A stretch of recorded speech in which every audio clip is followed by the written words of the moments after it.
मानाचा मुद्रा भारतीय राज्यघटनेचे शिल्पकार वंदनीय डॉक्टर बाबासाहेब आंबेडकर मानाचा मुद्रा मातेने जन्म दिला त्यांनी कर्म शिकवले असे माझे आदरणीय नेते राजसाहेब ठाकरेंना मानाचा मुद्रा आणि या ठिकाणी व्यासपीठावर विराजमान झालेले सर्वांची नावं घेत नाही, सर्व वंदनीय आदरणीय मान्यवर व्यासपीठ मित्रांनो, 20 तारखेला आपल्या लोकसभेची निवडणूक. बऱ्याच जणांना खासदारकीचे वेध लागले. खासदारकी साठी जन्मच लागतं आणि त्या जन्मदाता आशीर्वाद हा दररोज घ्यावा लागतं आणि त्या आशीर्वाद घेण्याचं काम कामाच्या रूपाने, त्यांच्या कृतीच्या रूपाने ज्याने आपल्या गावागावात पाण्याद्वारे, रस्त्यांच्या द्वारे, शैक्षणिक द्वारे, आरोग्याच्या द्वारे पोहोचवले असे माझ्या आदरणीय नेते आपले उमेदवार कपिल पाटील साहेब यांचा विजयी करण्याचा सुवर्ण क्षण म्हणजे 20 तारीख. मित्रांनो, कपिल पाटील साहेबांविषयी बोलायलाच नको. माझे अनेक स्टेटस या अगोदर त्यांनी केलेल्या कामाच्या बाबतीत होते, चांगले पण होते, टीकात्मक पण होते. कधी कधी बबलू दादा सांगत आहे की दादा आता तरी नको टीका करू दादांवर, पण एक लक्षात जो टीका सहन करतोय आणि टीका सहन करून टीका करणारा आपलं करतो त्याचं नाव कपिल पाटील असतं, हे लक्षात ठेवा.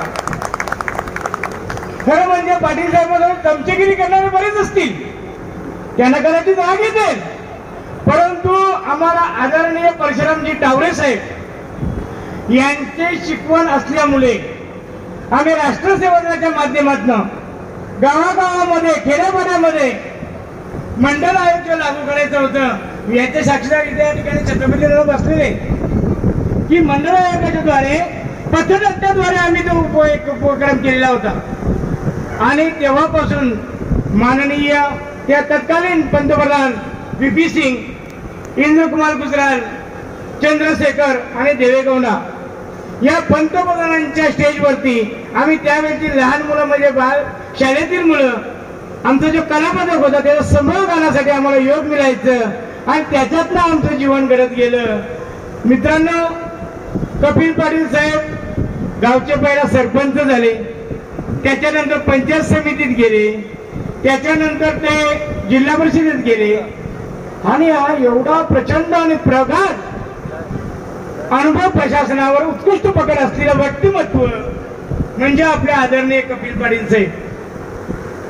आज बरेच जणांना हे माहिती नाहीये की काही लोक सांगतायत की मनसेने टोरणचा मुद्दा घेतला आणि सुचितदादा पण बोलले ते टोरण आणि ते मेट्रो काय तू घेऊ नको, ते भांगडीत पडू नको. पण मी सुचितदादा सांगेन की मित्रांनो की या गोष्टींना कपिल पाटील साहेब जेव्हा स्पर्श करतील त्या टायमाला निश्चितपणे सर्वसामान्य जनतेला हवा असलेला निर्णय या काही 5 ते 6 महिन्यामध्ये आपल्या पदात पडल्याशिवाय राहणार नाही, हा विश्वास मला आहे, तसा तुम्हाला राहिला पाहिजे. मित्रांनो, तोरण कंपनी जी आहे ही भाडेकरू आहे आणि तोरण कंपनी कोणाची आहे, कोणाच्या हातीमध्ये आहे? ही राज्य शासनाची आहे. राज्य सरकार चालवतोय, राज्य सरकारने नेमलेलं आहे तिथे. खासदारकीचं काम दिल्लीचं, मग आम्ही कपिल पाटलांनाच का बरं करतोय?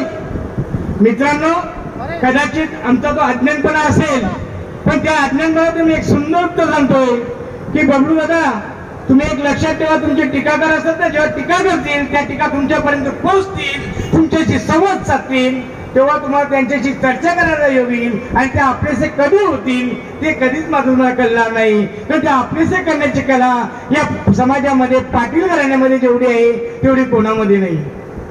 मित्रांनो, तोरण हा जो विषय तो राज्य शासनाच्या ऊर्जा मंत्र्याचं आमदारांचं काम आहे. हे 3 आमदारांनी जर तळस्पर्श केला असता, 288 आमदारांना तो विषय समजून सांगितला असता आणि त्या पद्धतीने जर आम्हाला फुकट वीज अजिबात नको, फक्त बबलू शेठ दादा तुम्हाला एकच सांगायचं आहे, व्यासपीठाच्या वरनं एकच विनंती आहे की आम्हाला वीज फुकट नकोय, आम्हाला फक्त 300 युनिट पर सेम रेट दिला ना तरी बिल भरण्याची आमची ताकद आहे, फुकट नको. आणि ते काम आम्ही जेव्हा टीका खासदारांवरती करतोय तेव्हा हा काम फक्त खासदारच करू शकतील हा विश्वास आम्हाला आहे, जनतेला आहे. म्हणून तुम्हाला आम्ही टार्गेट नाही तर तुमच्यापर्यंत आम्ही विशेष पोहोचण्याचं काम करतोय.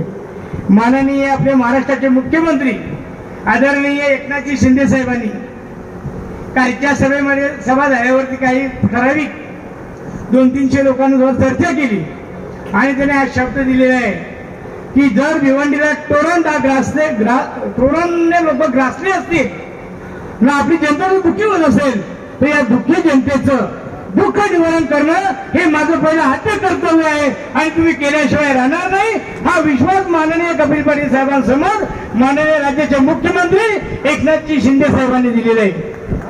मित्रांनो, कपिल पाटील यांचा विजय निश्चित आहे म्हणून आपण काय गाफील राहायचं आहे का?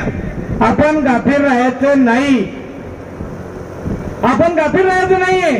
कारण आपल्याला लोकांपर्यंत पोहोचलं पाहिजे. हा पोचेल तो पोचेल, आज नको उद्या नको परवा नको असं जर आपण करत राहिलो मित्रांनो तो 20 तारीख कधीच उलटून जाईल. फक्त आतापर्यंत कपिल पाटील साहेब घराघरात पोहोचलेले आहेत.